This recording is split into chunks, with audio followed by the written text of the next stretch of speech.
Sarpanch, MPTC, ZPTC ఎన్నికలకు election commission కసరత్తు చేస్తోంది. పంచాయతీలు, వార్డుల సంఖ్యకు అనుగుణంగా టీపోల్ సాఫ్ట్వేర్లో పంచాయతీ కార్యదర్శులు జాబితాను అప్లోడ్ చేయనున్నారు. హైకోర్టు ఆదేశాల మేరకు సెప్టెంబర్ 30 లోపు ఎన్నికలు నిర్వహించాల్సి ఉండగా బీసీలకు 42% రిజర్వేషన్ల కోసం ప్రభుత్వం ఆర్డినెన్స్ ద్వారా అమలు చేయాలని భావిస్తోంది. ఈ ప్రక్రియలన్నీ పూర్తయ్యాక ఎన్నికల నోటిఫికేషన్ వెలువడే అవకాశం ఉంది. ఇదిలా ఉండగా సర్పంచ్, ఉప సర్పంచ్ అయితే గీంత సంబరాలు లేకుంటే ఎట్లా? అగరు ఓట్లు రాకనే పాయ ఏనంగా గెలిచిర్రు అంటారా? సిద్దిపేట జిల్లా పలుగుగడ్డ ఊరోళ్ళంతా కలిసి ఏకగ్రీవంగా ఎన్నుకున్నారు. మళ్ళా గీ అన్నే సర్పంచ్ పేరు కనకయ్య.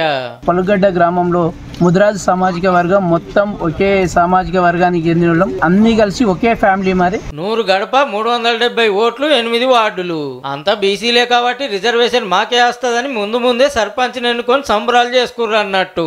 ఈయన ఉప సర్పంచ్. పోషమ్మ గుడి లేదు. పోషమ్మ గుడిని డెవలప్మెంట్ కోసం గానీ ఒక ప్రాథమిక హాస్పిటల్ లేదు మా ఊర్లో. పశువుల వాటర్ తాగడానికి లేదు. గుడికి 10 గుంటల జాగిస్తానికి ఓకే అన్నారట. అయితే అంతకు మునుపు వేరే ఊరి కింద ఉండేనట మనోళ్ళ ఓట్లు. అప్పుడు పోటీ చేస్తే ఒక్కోటితోనే ఓడిపోయిందట. అట్లా కొంత సానుభూతి కలిసి వచ్చింది.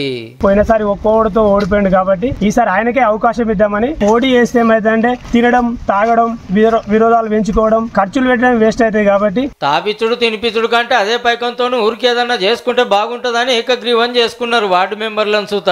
కానీ రూల్స్ ప్రకారం నోటిఫికేషన్ రావాలి, రిజర్వేషన్ బీసే కావాలి. ఇంకెవ్వరు పోటీకి రాకుంటే గప్పుడు సర్పంచ్, ఉప సర్పంచ్ అయినట్టు. అప్పటివరకల్లా ఇదే కట్టుబాటు మీద ఉంటారో లేదో గాని ఊర్లలో సర్పంచ్ ఎలక్షన్ల రాజకీయం సురువైనట్టే. కాయసున్నోళ్ళు గాని మరి